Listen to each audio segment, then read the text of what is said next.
ဒီတစ်ခေါက်တော့ပြချင်တဲ့ပုံစံကတော့ extended mathematics တွေကနေပြီးတော့မှ number 30ပေါ့နော် chapter 1ကဖြစ်ပါတယ်ဒါကတော့ fraction ကိုသုံးပြီးတော့မှဖြည့်ရှင်းမယ့်ပုံစံဖြစ်ပါတယ်ပထမဆုံးမေးခွန်းကိုအရင်ဆုံးဖတ်ပါမယ်မေးခွန်းကတော့ class A မှာ100 ml of water ရှိတယ် class B မှာက100 ml of juice ရှိတယ်ဆိုတော့ပထမဆုံး10 ml of juice ကို class A ထဲကိုထည့်လိုက်မယ်ဆိုတော့10 ml ပေါ့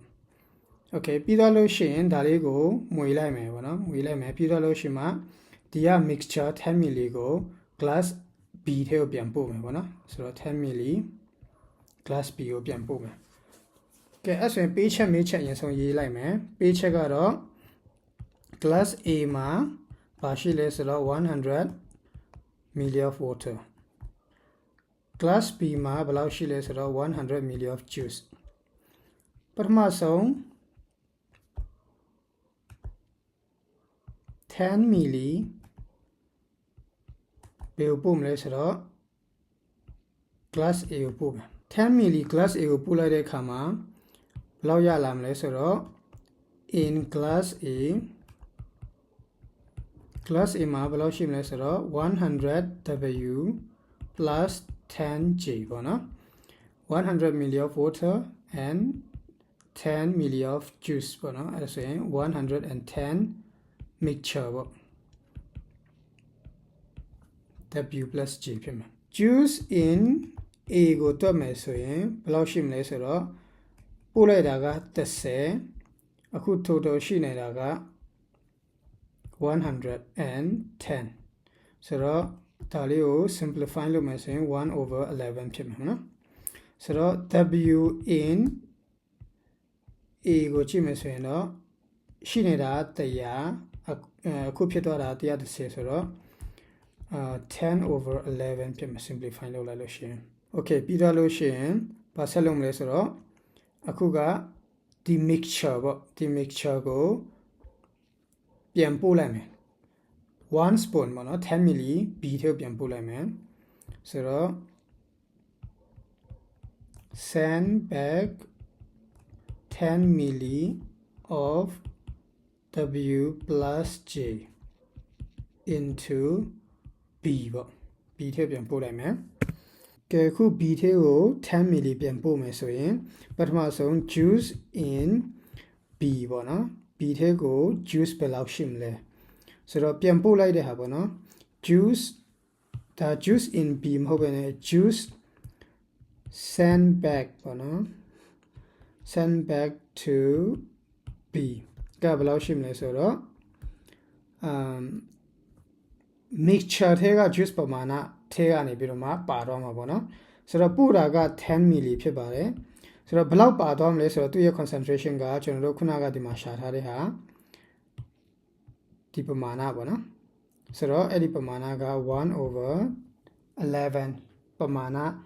A ထဲမှာရှိနေတယ်ပေါ့နော်အခုတော့ B ထဲကိုပို့လိုက်တယ်ဆိုတော့10 ml ထဲကနေပြီးတော့မှ1/11ဖြစ်မယ်အဲ့ဒါကိုပြန်ရှင်းလိုက်လို့ရှိရင်တော့10/11ပို့လိုက်တာပေါ့နော်ဆိုတော့ဒါက send back to B ပေါ့နော်ဆိုတော့ W goes to B ဘယ်လောက်ဝင်သွားတယ်လဲပေါ့နော် W ကတော့ဘယ်လောက်ရှိနေလဲဆိုတော့ပို့လိုက်တာကတော့10ဖြစ်တယ်ဒါပေမဲ့သူ့မှာငကိုရရှိနေတာကတော့ဘယ်လောက်ရှိနေဆိုတော့10/11ရှိနေတယ်ပေါ့နော်ဆိုတော့10/11ကတော့ဒါလေးပေါ့နော် okay အဲ့ဆိုရင်တော့ဒီမှာ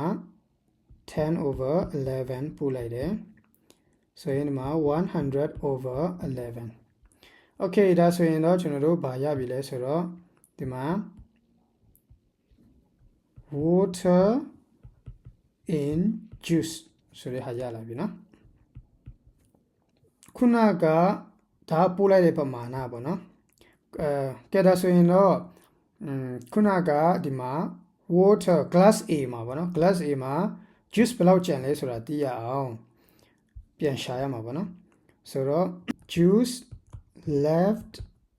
in A ပေါ့ juice left in A juice left in A ကိုရှာရမယ်ဆိုရင်တော့အခု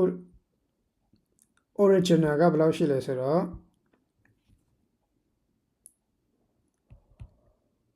1 over 11ပေါ့နော်ဘယ်လောက်ရှိနေလဲဆိုတော့1 over 11 juice ရှိနေတယ်အဲ့ထက်ကနေပြီးတော့မှအခုပို့လိုက်တဲ့ဟာကဒီမှာ10 over 11ပို့လိုက်တယ်ဆိုရင်ဘယ်လောက်ကျန်ခဲ့မလဲဆိုတော့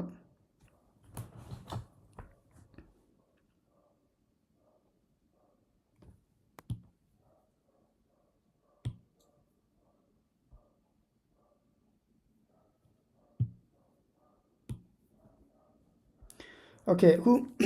အခုတစ်ခါရှာရမှာကတော့ juice left in a Okay အခုတစ်ခါရှာရမှာကတော့ juice left in a ပေါ့နော် juice left in a ထဲမှာ juice ဘယ်လောက်ကျန်ခဲ့လဲပေါ့နော် a ထဲကို juice ပို့လိုက်တာ original ပို့လိုက်တာက10 ml ပို့လိုက်တယ်အဲ့ထက်မှာပြန်ပြီးတော့မှ send back ပေါ့နော် send back to b ဖြစ်သွားတာကဘယ်လောက်လဲ send back to b ဖြစ်သွားတာကဒီပမာဏပေါ့နော်ဆိုတော့ဒီပမာဏလာနှုတ်လိုက်မယ် Okay ဆိုရင်ဒီမှာဘယ်လောက်ရလာမလဲဆိုတော့ပိုင်းချိန်ညှိလိုက်မယ်ဆိုရင်110 minus 10 over 11ဆိုရင်တော့100 over 11ဒါကဘာပမာဏကိုပြတာလဲဆိုရင် juice in water ကိုပြတာပေါ့နော်ဆိုတော့ပု္ပ္ပာကမေးထားတာဗာမေးထားလဲဆိုတော့ Is there now more juice in the water or more water in the juice ဆိုတော့ဒီပမာဏကိုနိုင်ရှင်းကြည့်လိုက်မယ်ဆိုရင် juice in water က100 over 11ရှိပြီးတော့မှ water in juice ကလည်းပဲ100 over 11ရှိတယ်ဆိုတော့ they are the same Okay ဒီလောက်ပဲနှစ်ခုစလုံး juice ကရေထဲမှာပါဝင်တဲ့ပမာဏနဲ့ရေထဲမှာ juice ပါဝင်တဲ့ပမာဏကအတူတူပဲဖြစ်ပါတယ်ကျေးဇူးတင်ပါတယ်